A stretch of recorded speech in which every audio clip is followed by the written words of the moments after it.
नमस्कार। यह है कहानियों का अद्भुत संसार किस्सा कहानी। और किस्सा कहानी में मैं मंजीत ठाकुर आपको सुना रहा हूं कृष्णचंद्र का लिखा उपन्यास एक गधे की आत्मकथा।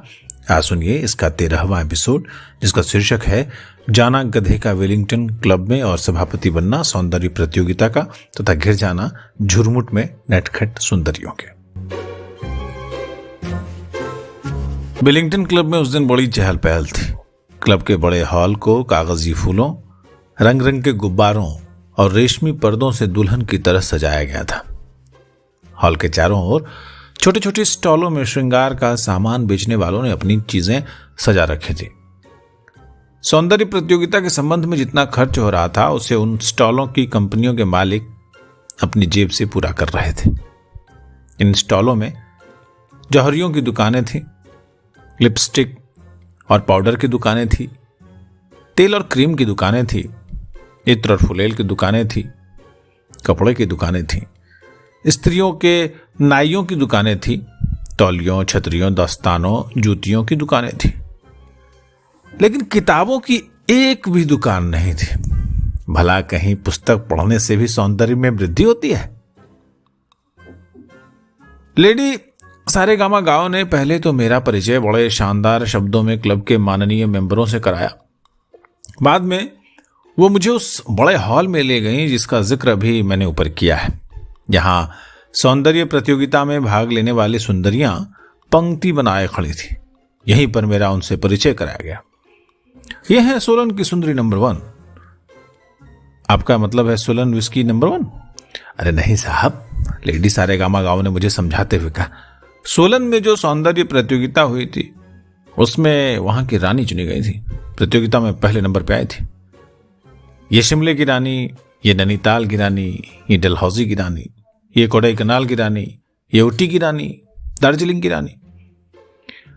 बारी बारी से सबसे परिचय होता गया।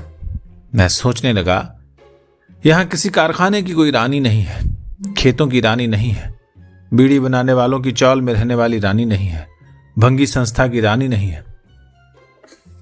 मैंने तो चिथड़ों में लिपटा हुआ ऐसा सौंदर्य देखा है कि सेठ क्रीम जी भाई उपटन वाला उसे देखे तो अपने सारे लिपस्टिक और पाउडर उठाकर हॉल से बाहर भाग जाए। कहां है वे सच्चे मोतियों की तरह सीपियों में छिपी हुई रानियां? लेडी सारेगामा गांव परिचय कराती जा रही थी। यह है लखनऊ की रानी, ये जलंधर की रानी, दिल्ली की रानी। ये कमला थी, मुझे देखकर मुस्कुराई। मैं कान जोड़कर आगे बढ़ गया। नई दिल्ली की रानी, ये रूपवती थी, मेरी होने वाली पत्नी। न वो मेरी ओर देखकर मुस्कुराई, न मैं उसकी ओर। मैं फिर कान जोड़कर आगे बढ़ गया। जब सब रानियों से परिचय हो चुका तो मुझे उन सब के बीच में खड़ा कर दिया गया और फोटो लेने वालों ने अपने फ्लैश बल्ब जला जलाकर मेरे बहुत से फोटो लिए। इसके बाद सौंदर्य प्रतियोगिता में भाग लेने वाली सुंदरियों से कहा गया कि वे अपने वस्त्र उतारकर वेलिंगटन क्लब के तालाब पर तैरने का लिबास पहनकर उपस्थित हो।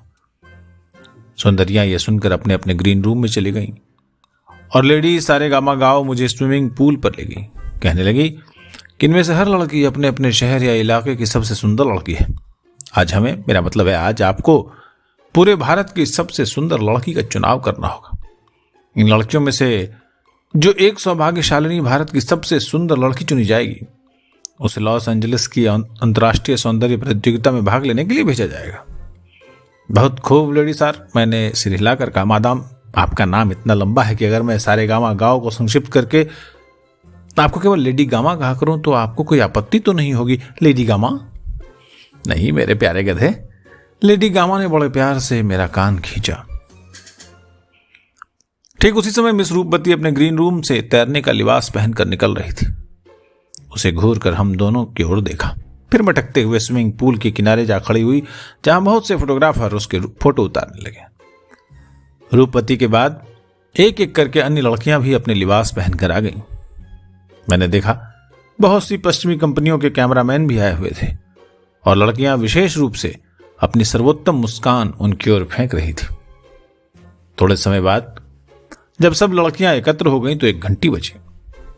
घंटी के बजते ही सब लड़कियां एक पंक्ति में खड़ी हो गईं और तैरने के तालाब के किनारे जो वजन करने वाली मशीन रखी थी उस पर अपना वजन देखने लगी। उस मशीन के पास एक अत्यंत दुबला पतला और लंबा व्यक्ति खड़ा था। उसके सिर के बाल आधे से अधिक श्वेत हो चुके थे। लेडी गामा ने मेरा उससे परिचय कराया। यह है मिस्टर डंकी, यह है mister K Bhajnani. How do you do? Mister Bhajnani कहा। ढीचू ढीचू, मैंने उत्तर दिया।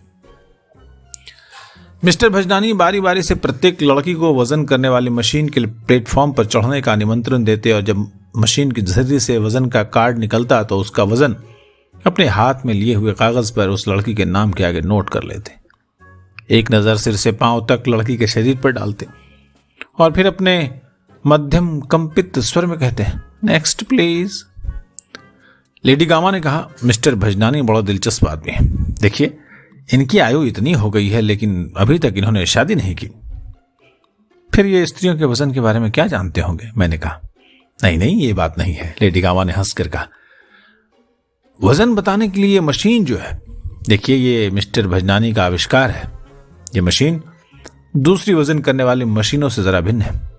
देखिए, कार्ड देखिए, ये मशीन इकट्ठा वजन भी बताती है और अलग अलग वजन भी बताती है। मिसाल के तौर पर ये देखिए, ये मशीन बताती है कि सौंदर्य प्रतियोगिता में भाग लेने वाली लड़की का वजन पांव से धड़ तक कितना होता है, धड़ से गर्दन तक कितना होता है और गर्दन से खोपड़ी तक कितना होता है, और खोपड़ी के भीतर दिमाग कितना है। क्या इसका वजन भी ये मशीन बताती है? मैंने कहा। नहीं, लेडी गामा बोली, मगर हमें इसके जानने की जरूरत भी क्या है? सीधी बात है, मैंने कहा। भला दिमाग का सौंदर्य से क्या संबंध? लेडी गामा बोली, मिस्टर भजनानी ने हालांकि शादी नहीं की लेकिन इन्होंने स्त्रियों का वजन मापने की ये विशेष मशीन तैयार कर ली है। इसके अतिरिक्त मिस्टर भजनानी का एक कमाल यह है कि इन्होंने पूरा जीवन ये प्रमाणित करने में व्यतीत कर दिया कि 2 और 2 5 होते हैं। 4 नहीं होते? मैंने मिस्टर भजनानी से पूछा। नहीं, पूरे विश्वास से बोले, 2 और 2 5 होते हैं। मैं गणित विद्या के 10 नियमों से प्रमाणित कर सकता हूं कि 2 और 2 5 होते हैं। आप किसी दिन सेवक के यहां पधारिए। मिस्टर भजनानी मेरी ओर देखकर मुस्कुरा कर बोले, मैं आपको विश्वास दिला दूंगा और प्रमाणित कर दूंगा। इतने में कमला की बारी आ गई और मिस्टर भजनानी 3 5 भूल गए। इस प्रकार आश्चर्यचकित होकर देखने लगे कि कमला को मुस्कुरा कर कहना पड़ा, वजन प्लीज। मैं आगे बढ़ गया। यहां एक कुर्सी पड़ी थी और कुर्सी के आगे एक इस प्रकार की ढालदार तिपाई पड़ी थी जैसे जूतों की दुकान पर जूते पहनने वालों के सामने पड़ी होती है।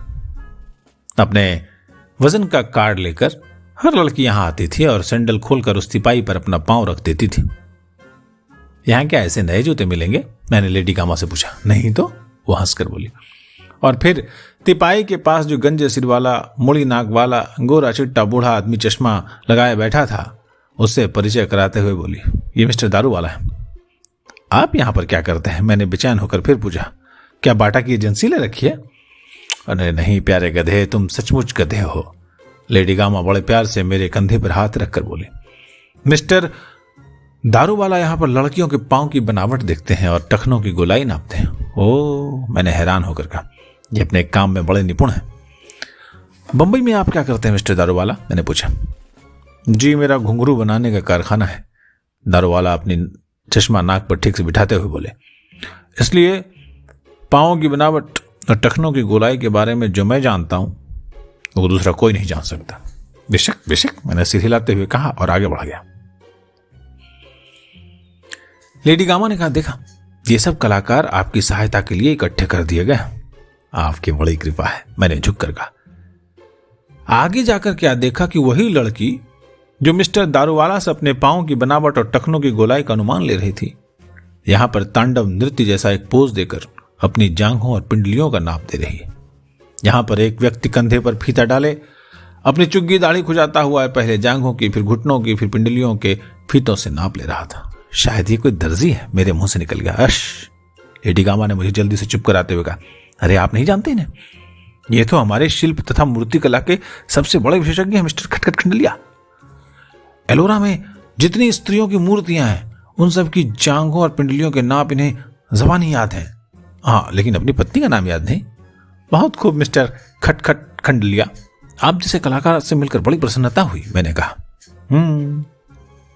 मिस्टर खटखट खंडलिया ने मानो पहचानने का प्रयत्न करते हुए कहा, पहले भी आपसे मुलाकात हो चुकी है। शायद बाराबंकी में आपके दर्शन हुए होंगे। मैंने यूं ही उनका मन रखने के लिए कह दिया। क्योंकि ऐसे चुगत से कौन गधा मुलाकात करना पसंद करेगा। नहीं, बाराबंकी में नहीं। मिस्टर खटखट खंडलिया ने अपनी उंगली मेरी ओर नचाते हुए कहा, अब याद आया, सांची में आप ही से मुलाकात हुई थी। सांची में? लेकिन मैं तो कभी सांची नहीं गया। कुछ खींच कर मैंने कहा, आप झूठ बोलते हैं, मैंने आपको वहां देखा है। सांची में पत्थर की प्लेट नंबर 11 पर एक भिक्षु भगवान बुद्ध के दर्शन करने जा रहा है। उसके पीछे पीछे एक गधा चल रहा था। आप वही गधे? मैं तो गलती नहीं करता हूं।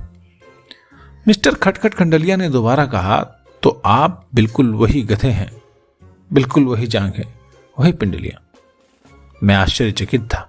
इतने में लेडी गामा ने कहा, देखा इनका कमाल, ये आदमियों को देखकर पत्थर की मूर्तियों का अनुमान नहीं करते, ये पत्थर की मूर्तियों को देखकर आदमियों और चीजों को पहचानने की कोशिश करते हैं। मैं हैरत में रह गया, क्या खूब चीज है ये भी। जब मैं वहां से चलने लगा तो मिस्टर खटखट खंडलिया ने मुझसे पूछा, भाई वो भिक्षु कहां है? मैंने जलकर कहा, वहीं सांची में होगा। मिस्टर खंडलिया के चेहरे पर संदेह के चिन्ह उत्पन्न हुए।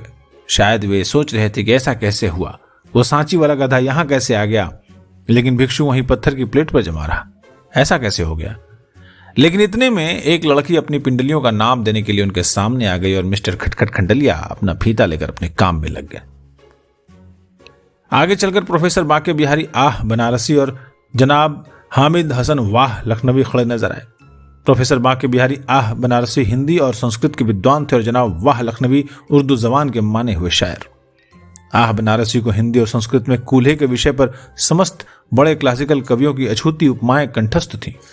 वाह लखनवी को कमर के संबंध में उर्दू और फारसी के हजारों शेर याद थे। आह बनारसी कूल्हा विशेषज्ञ थे तो वाह लखनवी कमर विशेषज्ञ। दोनों शेर पढ़कर नंबर देते थे। मैंने वाह लखनवी से कहा, वाह साहब? वो बोले, हाँ साहब। मैंने कहा, वाह साहब, लखनऊ की जो मलिकाए हुस्न होगी, सुनते हैं कि उसके तो कमर ही नहीं है, फिर आप क्या करेंगे? वाह लखनवी ने कहा, ऐसे मौकों के लिए मैं हमेशा एक खुर्दबीन रखता हूं। वाह लखनवी ने जेब से एक छोटी सी खुर्दबीन निकालकर दिखाते हुए कहा। मैं उनकी सूक्ष्मदर्शिता की प्रशंसा करते हुए आगे बढ़ गया। बस इसी प्रकार एक के बाद एक तालाब के किनारे दर्जनों कलाकार अपनी अपनी कला का प्रदर्शन कर रहे थे। छाती से सिर के बालों तक के हर प्रकार के कलाकार थे। हर लड़की के पास फॉर्म था, उस फॉर्म के साथ एक फोटो लगा हुआ था। हर कलाकार नाप तोल करते हुए ठीक ठीक कड़े फॉर्म में भर देता और अपनी राय लिख देता। इसी प्रकार छाती, बाहें, होंठ, आंखें, बाल, कान, हर चीज का नाप हो रहा था और बड़ी गंभीरता से उसके संबंध में राय दी जा रही थी। एकाएक मुझे अनुभव हुआ मानो मैं किसी क्लब में नहीं लाया गया हूं, किसी निर्जीव कारखाने की मशीनों की खटखट से गूंजते हुए हॉल में खड़ा हूं, किसी तैरने के तालाब के किनारे नहीं, स्त्रियों के कारखाने में खड़ा हूं। यहां स्त्रियां बनती हैं जिस तरह साइकिलें बनती हैं या मोटरें बनती हैं। यह असेंबली लाइन है जहां पर विभिन्न कलाकार टखनों, जांघों, पिंडलियों, कूल्हों, बाहों, होठों, गालों को नाप कर, तौल कर और विभिन्न अंग जोड़ जोड़ कर स्त्री बना रहे हैं। सुंदरता की रानी, मलिकाए हुस्न, ब्यूक सुपर डीलो, स्त्री आसन 56 की स्टूडिवेकर, सनबीम टॉयलर 56। 2-3 घंटे यही नापतोल जारी रही और हिसाब किताब होता रहा। अंत में जब सब सूचियां बन चुकी, सारे फॉर्म भर गए, तो ये समस्त सूचियां और उसके साथ नत्थी किए हुए फोटो मुझे दे दिए गए और उसके अध्ययन के लिए मुझे पौन घंटा दे दिया गया, जिसके बाद मुझे अपना फैसला सुनाना था और भारत की सबसे सुंदर लड़की की घोषणा करनी थी। मैंने समस्त सूचियां बड़े ध्यान से देखी, फोटो भी ध्यान से देखे, आंकड़ों को जांचा, परखा, अपने मन में विभिन्न छातियों, होठों, बालों, बाहों का अनुमान लगाया। उसके बाद अपना फैसला सुनाने के लिए तैयार हो गया। फैसला करने में मुझे मुश्किल से आधा घंटा लगा। लेडी गामा हैरान रह गई, इतनी जल्दी आपने सब सूचियां पढ़ डाली और फैसला कर लिया? हाँ, तो ठीक है, चलिए क्लब के हॉल में, वहां शहर के सब बड़े लोग और शहर की बड़ी बड़ी सुंदरियां आपका फैसला सुनने के लिए बेचैन है। अब इसके बाद क्या होता है? जब गधे साहब क्लब के बड़े हॉल में जाते हैं और माननीय नागरिकों को सम्मुख जाकर भाषण देते हैं और सौंदर्य प्रतियोगिता का फैसला सुनाते हैं। ये सुनेंगे हम अगले एपिसोड में, जिसका नंबर होगा एपिसोड नंबर 14। आवाज मंजीत ठाकुर की और उपन्यास आप सुन रहे थे कृष्णचंद्र का लिखा एक गधे की आत्मकथा। अच्छा लग रहा हो तो चैनल सब्सक्राइब करें और हम सबका हौसला बढ़ाएं। हम एक अच्छा साहित्य आप तक पहुंचाने की कोशिश कर रहे हैं। नमस्कार।